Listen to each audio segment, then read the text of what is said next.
அண்ணி ஆற்றில் குளித்து பழக்கப்பட்டவள் இல்லை என்றாலும் அவளுக்கு எங்க ஊர் ஆற்றில் போய் கால் நனைத்து மற்றவர்களைப் போல் ஆற்றில் மூழ்கி குளிக்க வேண்டும் என்பது ஆசையாக இருந்தது. அதை அண்ணனிடம் சொல்லும் போதெல்லாம் அவன் பார்ப்போம் பார்ப்போம் என்று தட்டி கழித்தே இருக்கிறான். பிறகு இந்த மேட்டர் என் அம்மாவுக்கு தெரிஞ்ச பிறகு அண்ணன் அம்மாவிடம் நம்ம ஊரை பத்தி தெரியாது, கொஞ்சம் நாள் போகட்டும், மொத்த கண்ணும் உன் மருமகளைத்தான் பாக்கும், திருஷ்டி ஆகிடும், கொஞ்சம் நாள் கழிச்சு குழந்தை பெத்த பிறகு கூட்டிட்டு போறேன் என்று சொல்லிவிட்டான். அம்மா அப்போதைக்கு அண்ணாவை திட்டினாலும் அதை என்னிடம் சொல்லிய போது எனக்கு சிரிப்புதான் வந்தது. அது ஒரு வகை உளவியல் சிக்கல்தான். அண்ணன் மட்டும் இல்லை, நானும் அதே ஆற்றங்கரை ஊரில் பிறந்து வளர்ந்தவன் என்பதால் சின்ன வயதிலிருந்தே ஆற்றில் குளிக்கும் போது பலவித சேட்டைகள் செய்து வயசு பொண்ணுகள் முதல் கிழவிகள் வரை திட்டு வாங்கி இருக்கிறோம். ஆற்றுக்குள் மூழ்கி தண்ணீருக்கு அடியில் பெண்கள் குளிக்கும் போது அவர்கள் அம்மன் அழகை கண்டு ரசித்து மீன் கடிப்பது போல் அவர்கள் கால் தொடை குண்டியை கிள்ளிவிட்டு சில்மிசம் செய்து இருக்கிறோம். அதில் சில நேரம் சொந்தக்கார அக்கா அண்ணியிடம் மாட்டி அசிங்கமாக திட்டு வாங்கியதோடு அது வீட்டில் பெரிய புகாராகி பிரச்சனையாகி இருக்கிறது. பிறகு வீட்டில் தாத்தா பாட்டி தலையிட்டு இதெல்லாம் வயசு கோளாறுல பண்றது, வேணும்னு அக்கா அண்ணிக்கிட்ட சில்மிஷம் பண்ணுவாங்களா, நான் என் காலத்துல இதை விட என்னெல்லாமோ பண்ணி இருக்கேன். தாத்தா சொல்லும் போது பாட்டி முறைக்க அதோட அந்த பஞ்சாயத்து முடிந்து வீட்டில் கூட்டம் கலையும். பிறகு கொஞ்சம் நாள் கழித்து இது தொடங்கும். இப்படித்தான் நானும் அண்ணாவும் பால்ய வயதில் இந்த சேட்டைகளை செய்து வீட்டில் மாட்டி இருக்கிறோம். அதில் அண்ணா பண்ணிய சேட்டைகள் தான் அதிகம். அதனால் இப்பொழுது அதே சேட்டையை அந்த ஊர் பசங்க தன்னோட பொண்டாட்டி குளிக்கும் ஆற்றில் போகும்போது குனிந்து அவள் அம்மன அழகை ஓசியில் பார்த்து ரசித்து அவள் குண்டியை கிள்ளி விடுவார்களோ என்கின்ற பயம் பதட்டத்தில்தான் அண்ணன் அண்ணியை ஆற்றுக்கு கூட்டிட்டு போக மறுக்கிறான் என்பது எனக்கு மட்டும் தெளிவாக புரிந்த ரகசியம். அம்மா என்னிடம், அண்ணங்கிட்ட நீயாவது எடுத்து சொல்லி அண்ணிய ஆற்றுக்கு கூட்டிட்டு போக சொல்லுடா, ஒரு வாட்டி ஆசையோட கூட்டிட்டு போய் வர சொல்லு, அவ என்ன தினமுமா ஆத்துல போய் குளிக்க ஆசைப்படுறா என்று சொல்லிய போது கூட என்னால் அம்மாவிடம் பதில் சொல்ல முடியவில்லை. அதனால் நானும் அண்ணாவிடம் அன்னிக்காக சிபாரிசுக்கு போக முடியாத சூழ்நிலை. பிறகு நான் யோசித்து அண்ணாவிடம் மெதுவாக போய், அண்ணா ஒரு நாள் லீவுல காலையில கூட்டம் கலைஞ்சு வெயில் வந்த பிறகு ஆத்துல பசங்க கூட்டம் இருக்காது, ஆடு மாடு மேய்க்கிறவங்க தான் குளிச்சுட்டு இருப்பாங்க, அப்ப கூட்டிட்டு போயிட்டு வா என்றேன்.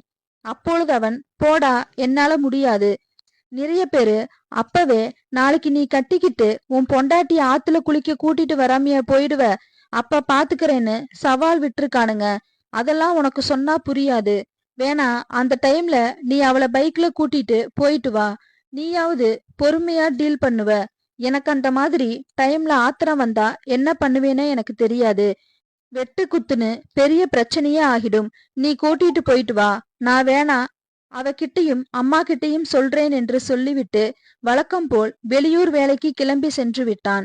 அண்ணன் இப்போதெல்லாம் அவனே கூட ஆற்றில் குளிப்பதில்லை. படித்து முடித்து வெளியூர் வேலைக்கு சேர்ந்த பிறகு ஆற்றில் போய் குளிப்பதை இன்டீசென்டாக நினைத்து விட்டானா அல்லது பழைய நினைவுகள் அவன் இமேஜை பாதிக்கும் என்று கவலைப்படுகிறானான் தெரியவில்லை.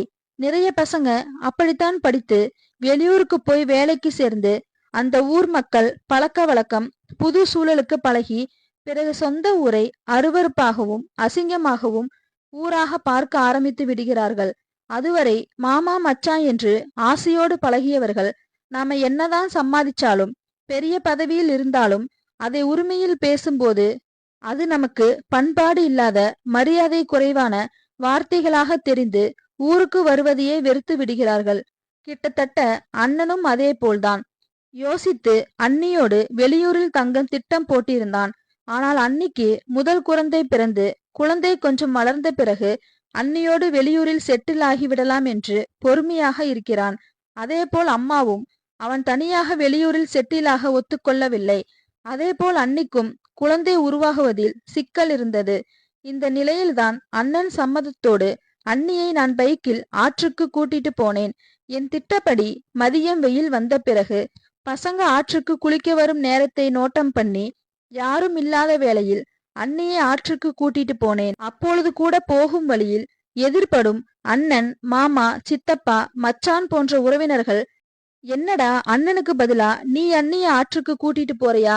அது சரி பாவம், அவன் வெளியூர்ல வேலையில மாட்டிக்கிட்டான். அண்ணனுக்கு அப்புறம் எல்லாமே நீதானே. பார்த்து அண்ணிய பத்திரமா கூட்டிட்டு போயிட்டு வா. ரொம்ப நேரம் ஆத்துக்குள்ள நிக்காத. உச்சி வெயில் வரதுக்குள்ள வீட்டுக்கு கூட்டிட்டு வந்துடு என்று அக்கறை கலந்த நக்களோடு கிண்டல் அடித்தார்கள். நானும் விதியே என்று தலையை ஆட்டிவிட்டு அண்ணியை ஆற்றுக்கு அழைத்து சென்றேன். அண்ணி குழந்தைகள் முதல் முறையாக பீச்சை வியந்து பார்த்து பிரமிப்பது போல ஆற்றை மெய்மறந்து பார்த்து கொண்டிருந்தாள். அப்பொழுது அண்ணியை குடும்ப பெண்கள் குளிக்கும் ஒரு ஆழம் குறைவான இடத்திற்கு கூட்டி சென்றேன். அண்ணியும் ஆசையோடு ஆற்றுக்குள் இறங்கி குளிக்க ஆரம்பித்தாள். அப்பொழுது அவள் கால் முட்டி தொடையை தண்ணீர் நனைத்து, அதற்கு மேல் அவள் தொடையை தாண்டி தேனடையும் ஆற்று தண்ணீரில் நனைந்தபோது, அவள் கண்ணை மூடி அனுபவித்த போதுதான் ஆற்றுக்குழியில் சுகம் எவ்வளவு ரம்மியமானது என்பதை அன்று அனுபவபூர்வமாக உணர்ந்து கொண்டேன். அது கோடி ரூபாய் கொடுத்து ஆடம்பரமான பளிங்கி பாத்டப்பில் குளித்தாலும் ஷவரில் குளித்தாலும் கிடைக்காத சுகம். அருவியில் குளிக்கும் போது கூட தலை நனைந்துதான் கீழே சாமான் நனையும். ஆனால் ஆற்றில் மட்டும்தான் உள்ளங்காலிலிருந்து உச்சி வரை அங்குலம் அங்குலமாக தண்ணீர் தலைவரை நனைந்து நம் மனதையும் உடம்பையும் மெய்சிலிர்க்க வைக்கும். அன்று அண்ணி அவ்வப்போது ஆற்றில் கீழே பாறை வழுக்கி தடுமாறிய போது அவளை தாங்கி பிடித்தேன். அப்போது அவளும் என்மேல் சாய்ந்து கொண்டு அந்த சுகத்தை அனுபவித்தாள். நான் அடிக்கடி சுற்றி சுற்றி பார்த்து கொண்டே இருந்தேன். அண்ணன் வழியில் நானும் அந்த ஆற்றில் சேட்டைகள் பல செய்தவன் என்பதால் யாராவது ஒளிந்து நின்று நானும் அண்ணியும் குளிப்பதை பார்க்கிறார்களா என்று பயம் வேறு. ஆனால் அங்கு புதர் எதுவும் இல்லை. வெட்டவெளி என்பதாலும் சுடும் வெயில் என்பதாலும் அன்று ஆற்றிற்குள் யாரும் இல்லை என்பதால் கொஞ்சம் நிம்மதியோடு அண்ணியோடு ஆற்றில் குளித்தேன். அப்பொழுது நான் கொண்டு போன துணிகளை பாறையில் உட்கார்ந்து துவைத்த போது அண்ணி, நான் துவைக்கட்டுமாடா என்று கேட்டபோது, வேண்டாம் அண்ணி, நீங்க இன்னைக்கு டூரிஸ்ட் கெஸ்ட், இது எனக்கு பழக்கம் தானே என்று சொல்ல, அண்ணி நான் இடுப்பில் ஈரத்துண்டை கட்டிக்கொண்டு பாறையில் உட்கார்ந்து துணி துவைப்பதை, தண்ணீருக்குள் குளித்து நீச்சல் அடிக்க தெரியாமல் காலை கையை ஆட்டிக்கொண்டு ரசித்தாள். அப்பொழுது அண்ணியின் பார்வை என் தொடைக்கு நடுவில் துண்டுக்குள் ஊடுருவதைக் கண்டு நான் துண்டை என் தொடை வரை வெக்கத்தில் சுற்றி கொண்டேன். ஆனாலும் ஈரத்துண்டில் என் தம்பி தண்டு பளிச்சென்று தெரிவதை என்னால் மறைக்க முடியவில்லை.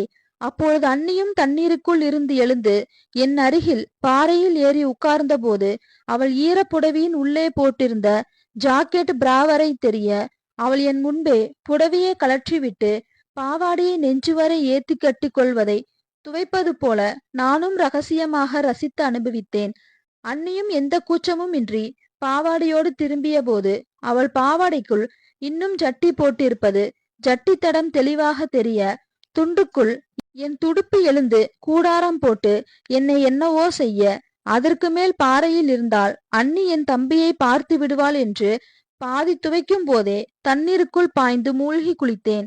அப்பொழுது அண்ணியும் ஆசையோடு என் மேல் பாய, அவ பாவாடை அவிழ்ந்து காலுக்கு கீழே மாட்டியது.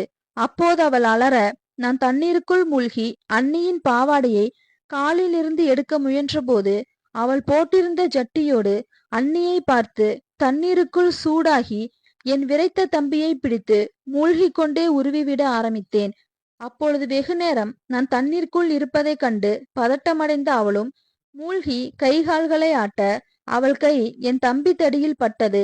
அப்போது அவள் லாபகமாக என் தம்பியை பிடித்து உருவிய போதே நானும் தைரியமாக அண்ணியின் ஜட்டியை தைரியமாக உருவி அவளை தண்ணீருக்குள் அம்மனமாக்கி, நானும் அண்ணியை சேவ் செய்த பளிங்கி சாமானை தண்ணீருக்குள் மின்னுவதை பார்த்து அதை தொட்டு தடவி அண்ணியும் தண்ணீருக்குள் என்னை இழுத்து அணைத்து கொண்டாள்.